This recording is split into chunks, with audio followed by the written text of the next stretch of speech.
Welcome everyone, welcome back to GGN. This is part 2 for this news report today. My website is ggnonline.net. On YouTube, my channels are DDarko2012, DDarko2013.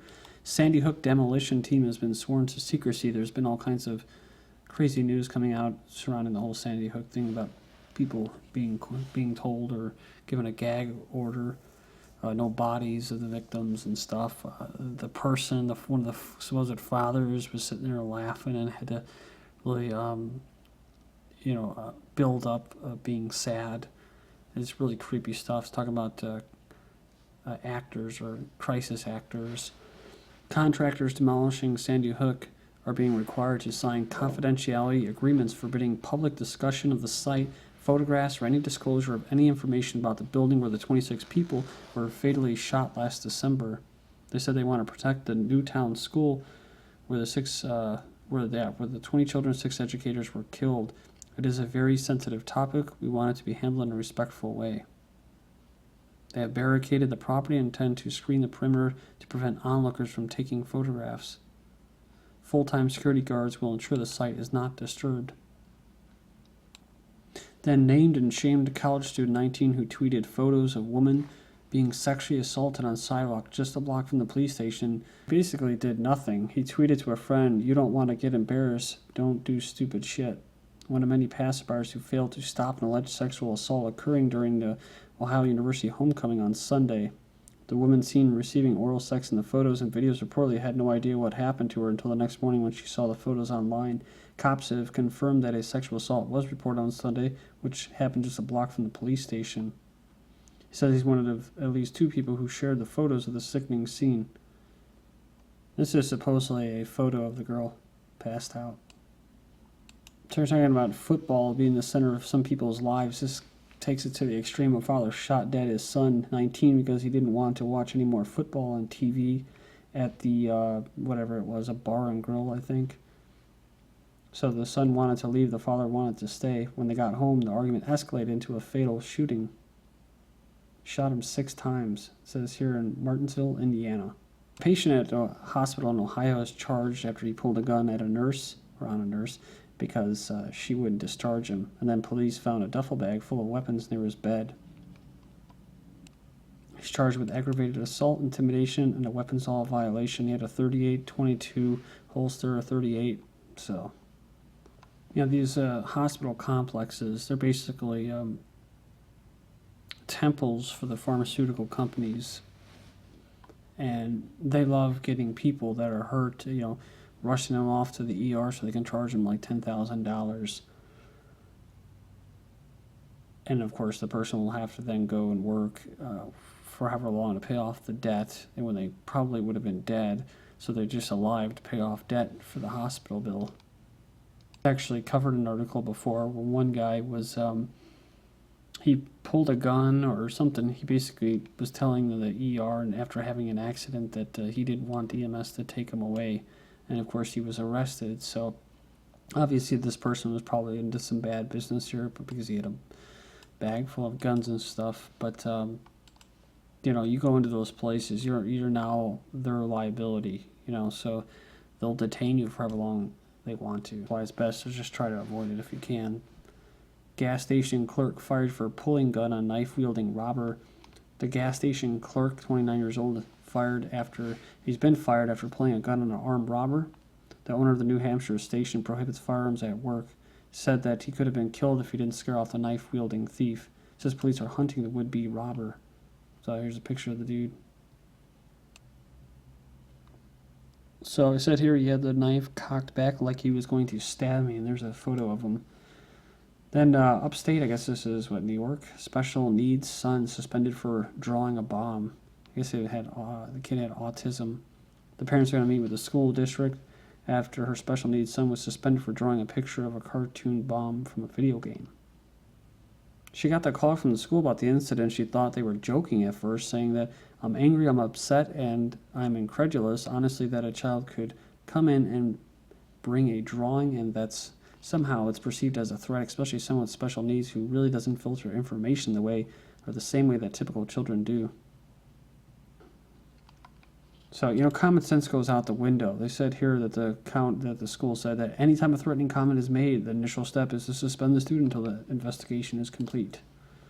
Following orders, Dutch diplomat attacked at his Moscow apartment. Russia has opened a criminal investigation into an attack on a Dutch diplomat who was reportedly tied up and assaulted in his central Moscow apartment. So they tied him up before ransacking his apartment.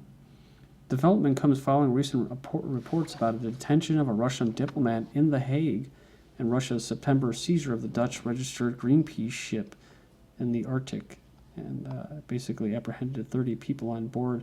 It also prompted speculations that Russian relations with the Netherlands will likely deteriorate further, even though the Dutch authorities have apologized for the brief arrest of the Russian diplomat. A tabloid has been cited as reporting the assailant did not steal anything but drew a large pink heart on a mirror and scrawled LGBT beneath it, suggesting a homophobic motive. The U.S. is disturbed by a report of an anti-gay motive in Moscow attack on the Dutch diplomat. They said they are disturbed by reported anti-LGBT element to the assault. It says it was crucial for the Russian government to ensure a climate of tolerance and reassure their own people and foreign visitors that Russia is a safe place for all. Yeah, what a bunch of BS. Yeah, you have some Russians, some middle-class Russians or something like that, wealthy Russians go into the heart of Detroit or the heart of Chicago or LA, you know what I mean, or Miami, and you see if they're going to be treated with tolerance and a safe place for all. Former heads of state call on the European Union to set up a state surveillance of intolerant citizens.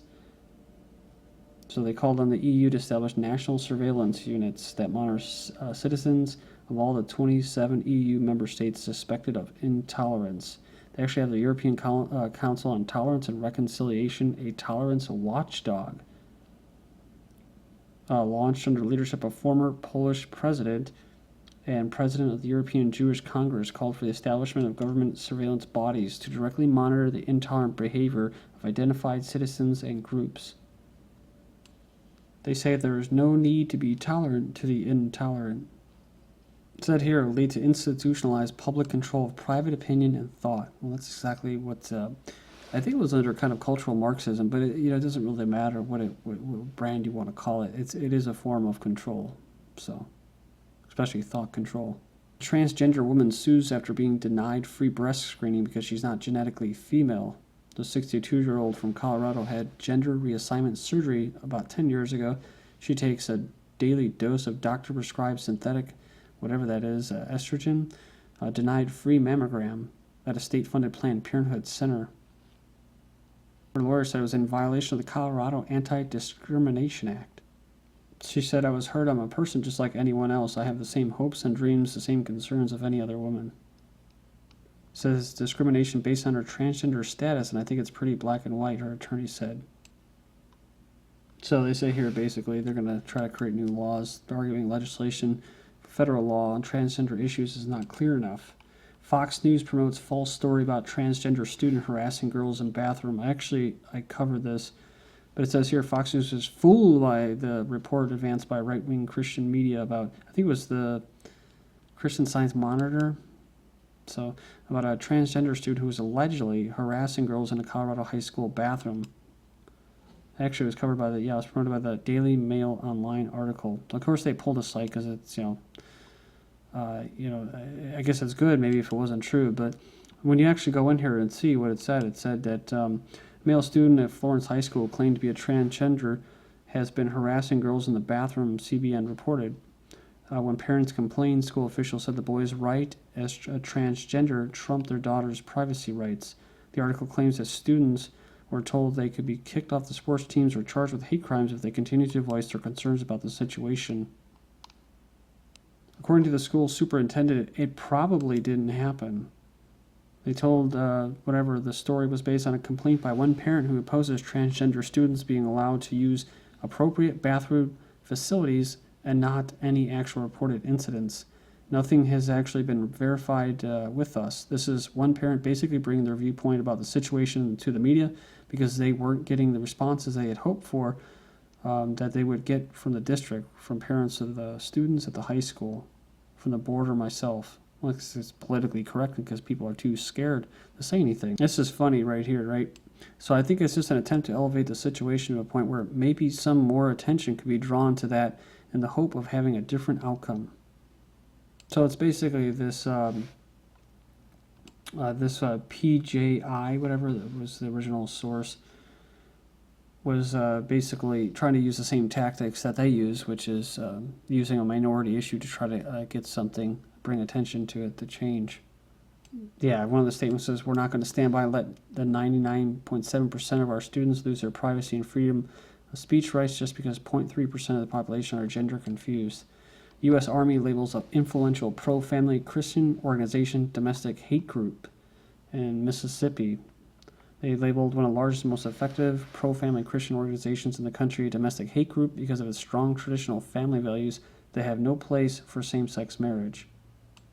A dozen Army active duty and reserve troops were told during a mandatory military training session last week that Pro-Life and Family American Association is now classified as a hate group, reported Fox News.